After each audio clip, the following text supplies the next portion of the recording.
Hey, welcome to the Elle Russ Show, where we explore ways to get healthy, wealthy, and wise. With a combination of guest interviews and solo episodes, I hope you will be inspired and motivated to become the best of whatever you are. I'm Elle Russ, #1 best-selling author and subject expert with over a decade of helping thousands of people across the globe. Visit my website, elleruss.com, to learn more about free guides, masterclasses, online courses, and more. Enjoy the show.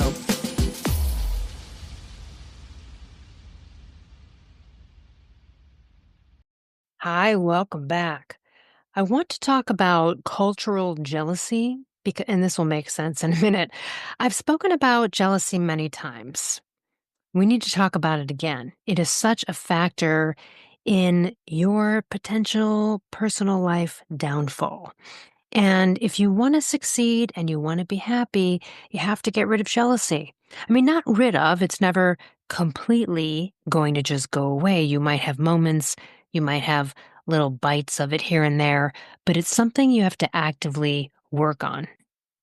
So this episode is based on the heels of me having several conversations with someone who's living in a third world country, but they're not from there. They were born and raised in a first world country. So they're living in a third world country and they're noticing things about their culture, particularly the fact that jealousy is pervasive. And I was so shocked by this. They're like, oh, jealousy is a huge problem here. And I just kept asking them questions about it. And I was like, I have got to get to the bottom of this. What is this about? How does it manifest?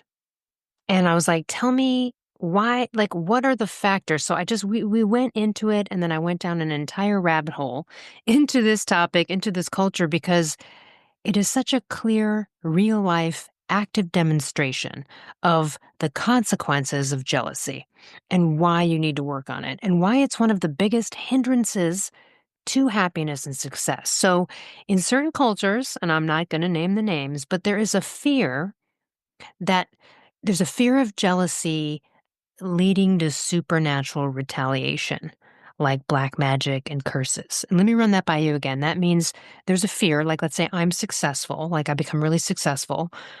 I'm fearful that my community's jealousy or my family's jealousy or whatever, that jealousy is going to lead to supernatural retaliation against me, or like malicious gossip, right? And that's tied to the spiritual and social fabric of some peoples, this notion.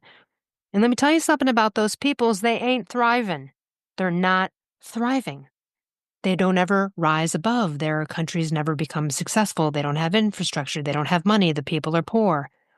And I want to make this argument because I believe that this cultural jealousy issue in these areas are a huge part of why they don't advance and why you won't advance if you don't take care of this. So let's take a deeper look at why this happens, how it manifests. All right, this whole supernatural retaliation, curses, black magic, this kind of stuff. So in a lot of these belief systems, they believe in these invisible forces, and the invisible forces are just as real as the visible world they see. So negative energy, let's say, which would be jealousy, in their minds attracts, this harmful interference in your life. That's their belief, right? The black magic, the curses, those can be seen as like social equalizers, because if someone becomes too successful, and it doesn't matter what it's in, it could be love, business, wealth, and if they don't show humility or they don't share their blessings, that's one of them, then others might channel that envy into rituals that are meant to sort of balance their fortune, right? Or balance the fortune of the community, which could, in your mind or their minds lead to your downfall. So you can get curses, spells, buried objects, poisoned food, dark sorcery, all of this stuff. Hexes, that's usually like a personal vendetta. And who would do this? Well, you might have a jealous neighbor. In terms of love, you might have, I hope you don't have a spurned lover, right? But it could be a family member who's resentful over something. And then you have gossip, the power of words. If you're living in one of these tight-knit communities, then gossip isn't just chatter. It's a tool to enforce like equilibrium. Someone's getting too up, knock them down. If someone's seen as arrogant or selfish, rumors are going to spread. That's going to damage their reputation. Could be, a local who becomes successful, builds a lavish house. But then if they don't contribute to the important local communal ceremonies, or they don't offer offerings, or they don't share any of their wealth, watch out. So if you're not helping, if you're successful, what are the consequences? Well, you could have social ostracization. You could be left out of stuff, excluded. And in their world, then if you got an illness or you had an accident, you could be attributed to curses, right? Any business failures, right? It doesn't even really matter what happened. It's going to be blamed on the bad karma from the envy. And they're going to blame it on your success and for you not sharing and for you not doing what they feel you should do. So that's how you would, in those cultures, that's how, if you lived there and that was that's how you would interpret a business failure. Versus interpreting a business failure as just like observing, making a change, moving onward and upward, doing something different. Not seeing it as personal. I've talked with this on so many times. So in these societies, this jealousy, it's all tied into this stuff. It's like they're neutralizing the negative energy, And there's all sorts of ways these people do this, right? I don't care if it's wearing amulets or doing rituals or sacred site practices or any of this kind of stuff. But there's behavioral strategies. And let's talk about that, because the behavioral strategies then living in one of these societies would be humility, downplaying success. Oh, I'm just lucky. No, right? Instead of boasting or instead of being proud or instead of others being proud, you're sort of hiding it. You know what I mean? Not in the first world, right? That wouldn't happen, but it would then. So it's tough if you're not sharing your wealth, if you're not giving the offerings. There's expectations where there aren't so much here. Even though it's not to say that people and families wouldn't expect you to share, or there's not these moments, but it's not a societal thing. It's not a cultural thing. So there might be, you might have a local who's thriving in their business, but the neighbor suddenly falls ill. And then they're like, oh, see, karma, that's what happens. This is what you did.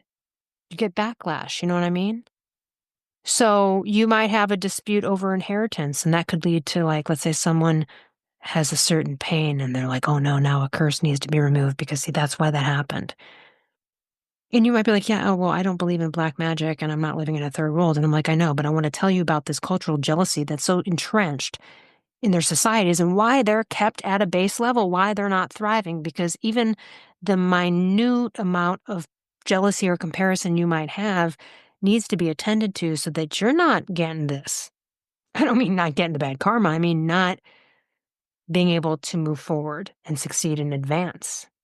Because how can anyone really succeed in these societies, right?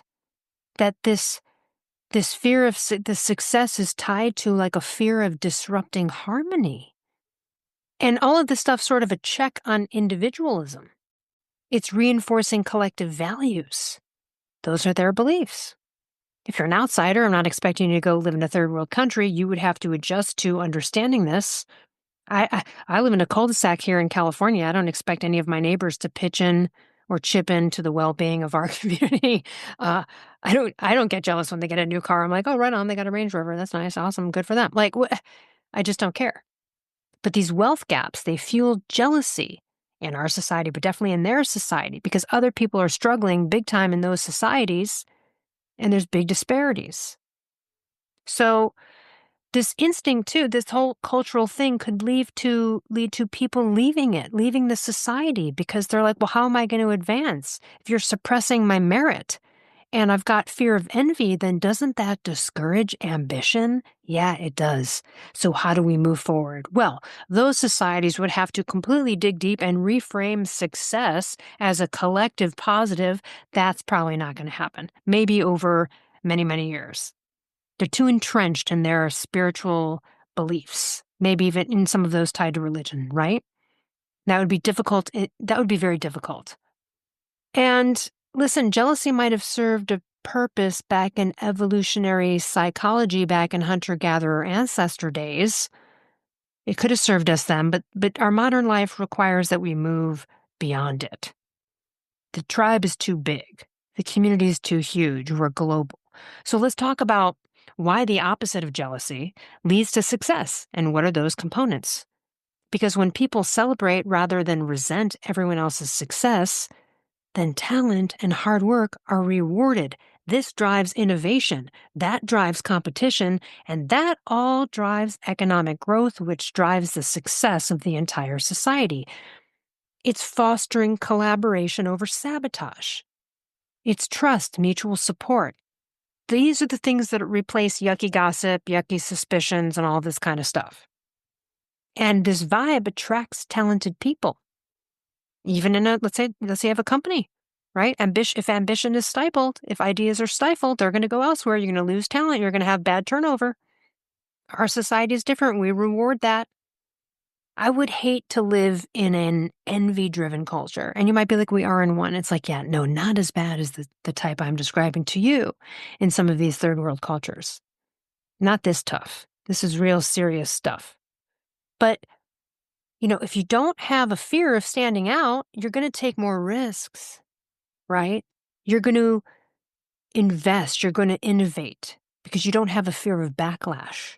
You're going to achieve goals and dreams because you're not worried about the comparison from others. Because progress is what happens when success is not seen as a threat. It's when it's seen as a collective positive. When you're jealous of someone, their success is seen as a threat somewhere, consciously or unconsciously. That's how you see it. When you're jealous, you're kind of secretly hoping for that person to fail at the thing you wish you had, that you're jealous of. So we've got to focus on collective uplift, not tearing the individuals and these people down. I always talk about being down with OPC, other people's confidence.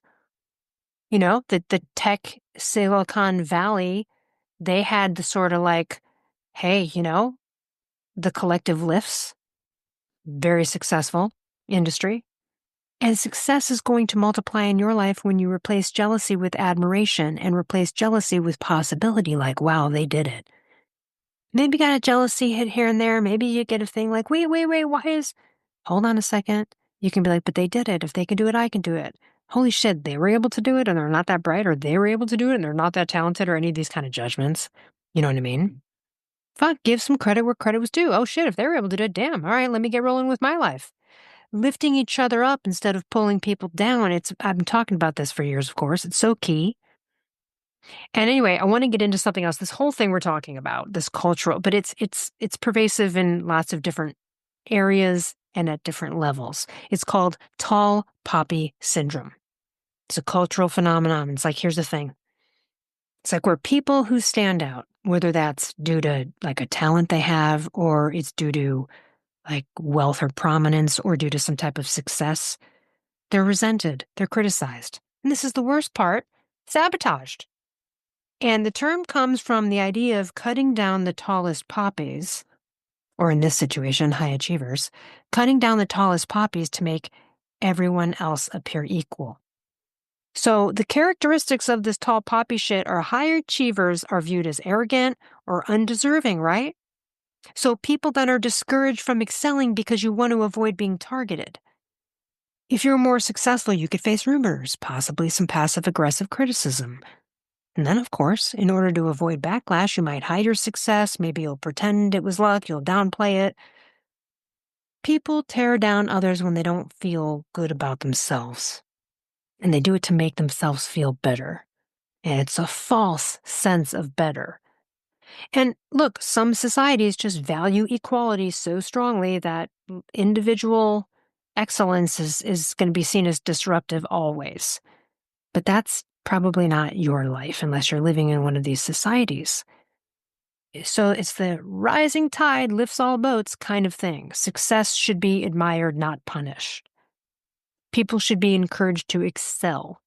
So the quick cliff notes to sort of overcoming jealousy, unless you're like living and navigating in one of those cultures, right, is reframing success, reframing other people's success as possibility for your potential future success. You reframe it or frame it as benefiting the whole community, that your success will benefit everyone, and that someone's success that you're jealous of is actually benefiting you and your future success. If there's room for them, there's room for me. There's no lack of abundance here when you talk about the opposite of jealousy. Jealousy is feeling a lack of abundance. No, why them? No, now they're taking my thing. No, now I can't. Oh, no, no, no. They shouldn't have that. That's not fair. So not only do you adopt it, but teach others to take pride in their accomplishments, encourage confidence, be down with OPC. Because tall poppy syndrome is just sort of like cultural jealousy in a way. They're sort of the same. It's a major obstacle to success. I've already given you the argument as why these societies are never going to level up and break free from this, but you're not entrenched in that. Likely, if you're listening to this, and it doesn't matter how you do it. I'm not here to, I've got resources for that. I've got master classes and courses on confidence, but it is about fueling yourself with self-esteem and confidence, because that diffuses jealousy and comparison. Taking pride in yourself and other people's accomplishments, being happy for others. And the jealousy might pop up. There might be a primal instinct of it that comes up and jolts you, and then you've got to talk yourself out and go, hold on a minute. I don't want my friend to fail. I want them to succeed. Like, of course I want them to fucking get that promotion. Of course I want them to, buy the new house in the new state that they love, even though I'm going to miss them and I wish they were here and I kind of don't want them to move, right? Those kind of things. But jealousy, get to working on it. It's not for you. Don't go down the path of these societies who have adopted it so full force that they will always be down at the bottom of success. And if you want to be at the top financially or just happiness success, however you define it, you won't get there through jealousy. I was so shocked and bummed to know and learn about societies having this embedded in their cultural characteristics of how they act. But that would be ethnocentric of me to judge it from my set of values as a first world living person. I don't have to like it. I don't have to go move to a place like that and deal with it, right? That would be very frustrating for me. But it saddens me to know that, because I see I'm like, oh no, if that were just eliminated, if that component were eliminated, I can only imagine the great heights of success that one of these societies could rise to. And you need to think of yourself as that way.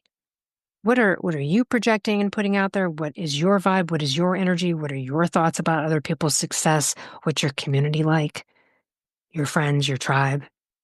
So think about it, and think about areas where maybe, you need to take a look at take inventory. Some of the people you might be jealous of or have compared yourself to, or were pissed that they became successful first, and because you're trying to do the same thing, and damn it, they did it that kind of thing.